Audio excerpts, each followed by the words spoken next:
So when I think about, my life, I'm 56 and a half years old.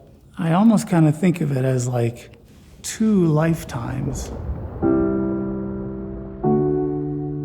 So we first met, that would have been in 1985. And then over the years, kind of got to know each other more through mutual friends. And Sheila would sing at weddings all the time. And she sang at weddings for several of my friends.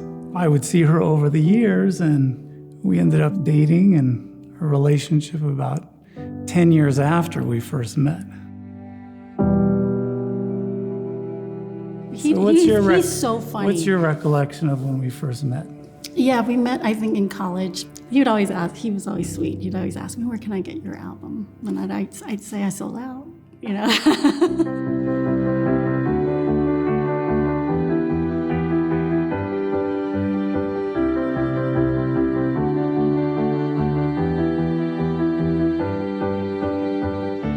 We got married in June 1997, and then we have 4 children, 3 girls and a boy. The things that we always enjoyed doing together were going down to the beach under a big umbrella so we could get some shade.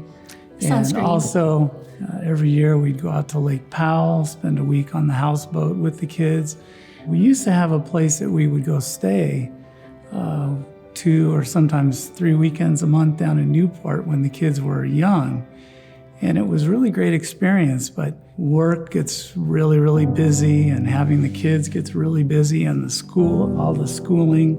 Life turns into a big Tetris puzzle where you have to plan it out. So I was born in Loma Linda. Well, I was born in Pasadena, California, but I moved to Loma Linda when I was 1 year old. Went to Loma Linda Elementary, junior high, Loma Linda Academy. I got way far over to La Sierra University and Pacific Union College in Napa Valley. And I graduated from Loma Linda School of Medicine in 1990.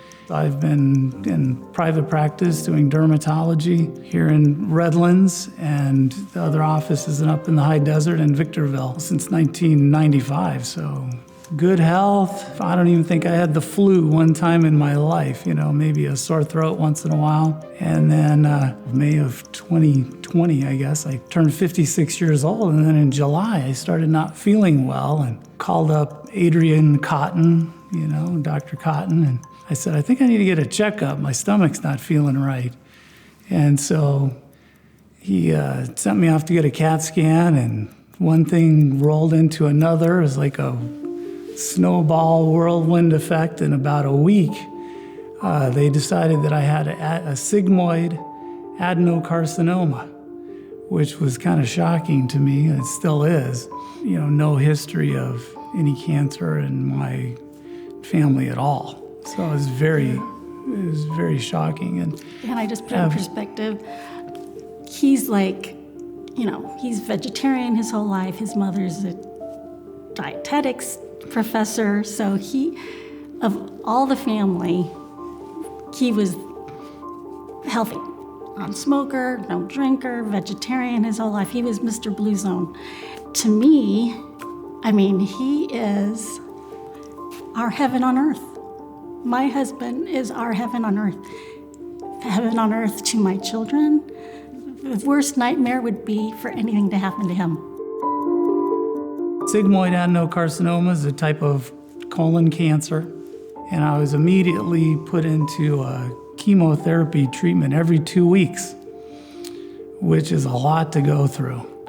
And I've always tried to do my best to have empathy and be caring and, understanding of what patients go through. I got to tell you, it's not easy to be a patient. It's not easy to be a patient. All I really did for especially about the first 3 months was go to the hospital here at Loma Linda, and they couldn't have been nicer. They're wonderful, from the nurses to the people drawing my blood to Dr. Reeves, Dr. Brothers, to the nurses giving me the chemotherapy every 2 weeks. They were very nice and very caring, but it's a rough process to go through. And I just started having my physical energy and my emotional energies just drained away. And but it did give me a spot for my spiritual. And thank goodness for Sheila and friends. They got me through.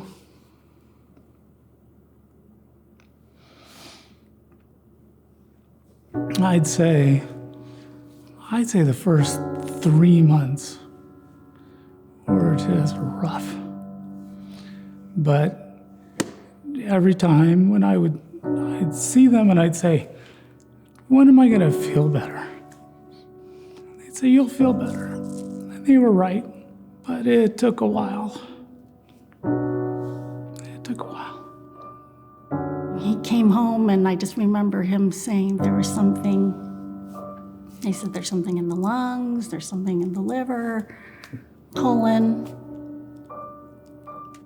But even though he told me things, I still heard Jesus saying to me, I'm gonna heal him. I'm gonna take care of him, no matter what you hear. Just believe me. Believe me, I'm gonna heal him. We found out it was like the worst kind cancer, stage 4. When we found that out, the only thing I could do was, he's such a private person, but I said, I need people to pray. Pray. First person I called was Randy. I called Randy, Anita, called everybody, and I put it out there. Our friends, please pray, please pray, please pray. My daughters Savannah said, I don't know if I could do medical school. The only reason I'm in this medical school is because I want to work with Dad. That's my kids' dreams, to work with their dad, because they don't want him to work so hard. They want to be partners with him.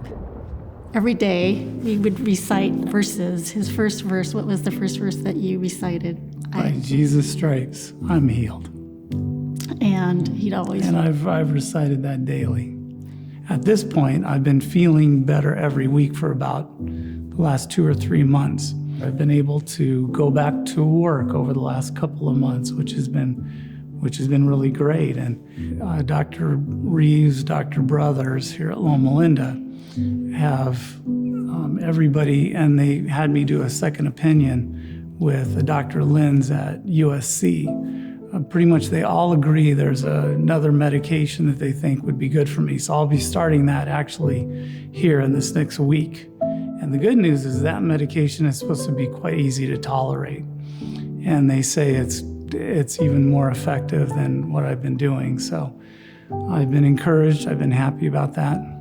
I remember every day thinking, please, Lord, let us see it go down, see it going down, see it going down. I remember focusing on that to the point that now I'm just more focusing on when I wake up in the morning, when we pray every morning, Jesus, give you more of yourself in us, increase you in us. Let us be you, Jesus. We want to be you. I'm not worried about the cancer so much. I'm worried about Jesus filling it. Jesus filling him. Jesus filling me. Because we trust Jesus no matter what happens. We could trust him. We could trust him. I had mentioned I feel like I've had 2 lifetimes. One was 56 years from 1964 till 2020. And then I've had a second lifetime, which has been this health challenge for me. And really through that experience, my encounters with Jesus and the spiritual infusion that I've had, I think we've both had, have come from so many directions. Really from Sheila and our friends, and even through the doctors and nurses here at Loma. They pray with you. It's very special. And as, for my diagnosis in July of 2020, I think I've read more Bible verses than I have in my entire lifetime, and it's been really great. There's a lot of good stuff in the Bible. So I think the miracle of this whole thing is not necessarily he's going to be cancer-free, but the miracle is that we are seeing the face of Jesus clearer. I pray that everyone could see that clearer too. I pray that our children will, and will be united with someone as wonderful as my husband, and that they could also strengthen and be strengthened by the love of family, friends, community, church.